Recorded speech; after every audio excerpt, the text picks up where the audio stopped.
აი ახლა დღეს მომიტანეს პატარა ბროშურა. ერთმა ავტორმა გამიგზავნა ეს არის გენეტიკაზე ძირითადად წიგნი არის პატარა და იქ ნახე ერთ-ერთი თავი არის ასეთი რომ ეს იგი გენეტიკური თვალსაზრისი წევს ისა ახალგაზრდების გასვლა ქვეყნიდან თითქმის არის გენოციდის მსგავსი გენოციდის პროცესი ანუ როცა ახალგაზრდები ტოვებენ მასიურად ქვეყანას მიდიან თავის სამშობლოდან თავის ქვეყნიდან და თქო ეკარგება არა მარტო ცოდნას ასულისა არამედ თვითონ გენეტიკური კავშირის კი თურმე ესეთი სამშობლოსთან წყდება და ეს არის დამოუკიდებელი არის უკან თქვენ ძალიან 9 მილიონი მაგრამ არის მოწოდების რომელიც ამბობს რომ არა 9 მილიონია გასული არამედ ამბობენ მილიონი 9 ესეთი ტრაგედია არის რა თქმა უნდა ჩემი ეპარქია ეს არის თიანი რეგიონი უამრავი სოფელი არის და შეიძლება გული მოუგდეს ადამიანს როცა ნახავს რომ კარგი სახლი სოფელში დგას კარგი სახლები და სახლები არის ცარიელი ბევრი სახლი ცარიელია და როცა მე ადამიანები ეკითხება რომ რატო ეს სახლები ცარიელი და მოგოს ადამიანები ეკითხებით უსხოეთში წავიდნენ საქართველოში აღარებიან და მე დავინტერესდი ეს ქრე მარტო მთაში არის ესეთი პროცესი ქრე ბარი ივსება და მეთქეს აი მე შევეკითხე რომ ბარის სოფლებშიც კი არის ასეთი სახლები იცლება და ხალხი მიდის უსხოეთში და ეს უდიდესი ტრაგედია არის ახლა ესეთი გამოკვლევა გაავრცელებს ეს არის გაეროს გამოკვლევა რომ ესე იგი საქართველოს მოსახლეობა და განსაკუთრებით ქართველების რაოდენობა საქართველოში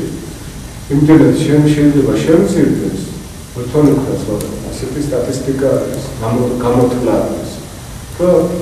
ესე იგი 2050 ქართველები უფრო ნაკლები იქნებიან ვიდრე საქართველოში მცხოვრები თქვა აზერბაიჯანელები თქვა საქართველოს სომხები და კიდე სხვები ანუ რაოდენობრივად ძალზე შეიძლება შემცირდეს თვითონ ჩვენი ქართველების რაოდენობა და ეს რა თქმა უნდა ეს უდიდესი ტრაგედია საერთოდ დღეს წავიკითხე ეს არის გენოციდის მსგავსი და ამიტომაც უნდა მივიდოთ ამიტომაც ძალიან ჩვენი უსումნესი პატრიარქი რომ აუცილებელია გამრავლება რამდენსაც ღმერთი გვაძლევს უფალი და ეს ყველაფერი უმიზეზოდ არ ხდება როცა ესე იგი სოდები არის ის მაგალითად როცა დედა ახლა ძალიან ძველი საფრთხეა თავის ჯერ კიდე არ დაბადებულ ბავშვს აკლებებს ექიმს თუ როგორც არის ეს დიდი ცოდვა არის წინაშე ხვრის ამიტომაც რამდენსაც გვაძლევს უფალი ღმერთი უნდა შეიძლება სიღარიბით ვიცხოვროთ მაგრამ სამაგეროდ დაუგდოთ სასუფეველს ამას საზოგადოების კარი ღია იქნება ასეთი ჩვენი წინაპრების დიდრები არის ისინი სიღარიბეში ცხოვრობდნენ მაშინაც ბევრი უმები იყო ბევრი წინააღმდეგობა იყო გასაჭირი უფრო მეტი იყო ვიდრე დღეს არის ეხლა ვუყურებ აი აქ მაგალითად მოგახსენეთ აქ სოფლები არის სავსე იყო აქ სოფლები ხალხი ხო და ახლა ხედავ მაგალითად აქ ერთი რასაც კალდეკარი არის აი ბაღაშების ციხესიმაგრე იდება აი გზაზე დგას აი პეტალის გზაზე უმის სოფელში არის ერთი სოფელი აზერბაიჯანული სოფელი არის ხო და აი ყოველ კვირას ამაყად მხნედ აი ცხენებზე ამხედრებული ქალები აზერბაიჯანელი ქალები ძალიან აგრესიულად მოდიან მოხდარეთი პროდუქტები პროდუქცია ეს არის ყველი მაწოლი ნავები აზრობაზებია ხო და თითოეულს ყავს უამრავი შვილი თითოეულ მათგანს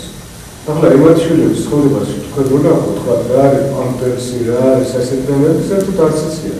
ბავშვები არიან ფეხში შველი ბუნებაში იზრდებიან ერთმანეთს ზრდიან თვითონ სიღარიბეში არიან მაგრამ ვერც კი გრძნობენ ამ სიღარიბეს იმდენად ახლო არიან მიწასთან ბუნებასთან ქვეყანასთან და ამიტომაც ახლა მე ჩემი თვალით ვუყურებ რომ ეს სოფელი როგორ უცებ გაიზარდა აი ეს გამრავლდნენ ქართველები უცხოეთში ასე რომ მიწასთან ანუ კავშირი მიწასთან კავშირი ან რა ჩვენ შეიძლება დავქოთ ამას სიღარიბე მაგრამ სანდულეში როდესაც ადრე თქვა უცხოური სოფელში მოხდება რომ ეს არის ბუნებრივი ნორმალური მდგომარეობა ბუნებრივი როცა მაინდამაც ფუფუნებაში კი არა არამედ ჩვეულებრივად ცხოვრობს ბუნებაში ჰაერთან ახლოს მიწასთან ახლოს ადამიანი და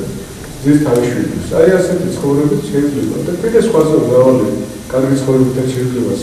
სიმდიდრითაც. აი მაგალითად კენებერგის ოჯახს თქვა ამერიკის პრეზიდენტი რომელიც იყო. იმდენი ჯავროშვილები ყავდა 6 შვილზე და 7-ზე და 8-ზე და 10 შვილები ყავდა. ჩვენ პარკეშიც არის მოთეთრელი 8 შვილი ყავს.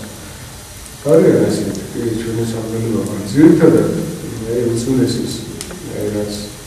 ინებათა თქვა მესამე ბავშვის ნათლავს თქვენ იცით რომ შედარებით უკეთესი მდგომარეობა მაგრამ ეს მაინც როცა საკმარისი არის საჭიროა გამედება სოციალისაგან და შვილის დაბადება რამდენსაც ღმერთი მოგცემდა მეორე ტრაგედია კიდე ისე რომ ბევრი ახალგაზრდა ქალი არა მარტო ახალგაზრდა არამედ შუახნის ქალი ასე რომ ვაჟი არის უცოლო დაუჯახებული შიშია ცხოვრებისა. იმიტომ რომ მიწას როგორც ამოწყდა უცოლო აი ეს მინდა. ახლა გარდა ამისა უცხოეთში თქვენ ძალიან რომ მიდის ბევრი მართლაც ბევრი მიდის. თქვა ახლა ეს სომხების ტრაგედია არ არის უცხოეთში მიდიან რატო იცით? თქვა აი სომხები ინარჩუნებენ თავიანთ ეროვნულ ვინაობას უცხოეთში როცა მიდიან. არა პირველი თაობა და მეორე ამაზე კი არა ლაპარაკი არამედ შემდგომი თაობა ასეულობი წელი გადის 1000 წელი გადის და სომხი რჩება სომხა აი მაგალითად ახლა დღესაც საუბრობთ სომხებმა ასეთი რაღაცა ბულგარეთში და რუმინეთში სომხების ჩასახლების 1000 წლის თავი 1000 წელი გადის სომხი მათ სომხი არის თქვა ამერიკაშიც კი თქვა ერთად არიან რაღაც ქალაქი არის თავის ტელეარხები აქვს თავად უმაღლესი სომხური უმაღლესი სასწავლებლებია თვითონ მონახი იერუსალიმში ძველი ქალაქი არის ქვია ძველი ქალაქი შემოსულია გალავნით და ეს მეოთხედი არის სომხების საკუთრება სომხების საკუთრება არის და სომხი რჩება სომხა მაგრამ ქართველებისთვის ეს არის დიდი პრობლემა აი ქართველი მეორე მესამე თაობის მერე ქართველი როგორც წესი შვილები მათ შვილებო ქართული არ აღიციან არათუ მესამე თაობა აი მეორე თაობაშიც კი ქართული არ აღიციან ქართული შემეცნება არ აქვს ეროვნულ სოლიდარობას კარგავენ და იტყუებიან იმ საზოგადოებაში სადაც კი ცხოვრობენ. ხო და ამ ხრივ ეს ტრაგედია ჩვენი ერისთვის ტრაგედია არის. ხო და ეს ძალიან ძველი საკითხია და მეც ვიფიქრე ამაზე და აი დავწერე პატარა ბროშური არის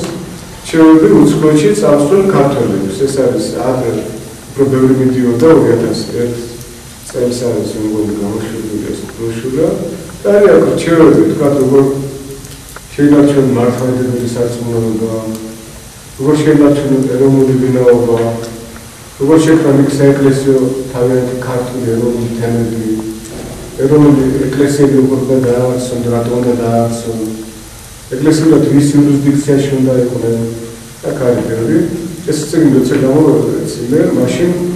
ჩვენ ქართული ეკლესიები უცხოეთში არ გქონდა ჯერჯერობით. ხო და ახლა ღვთისმადლით ეკლესიები ქართული გვაქვს ეს ძალიან მნიშვნელოვანი არის უცხოეთში როგორც ქართული ეკლესიები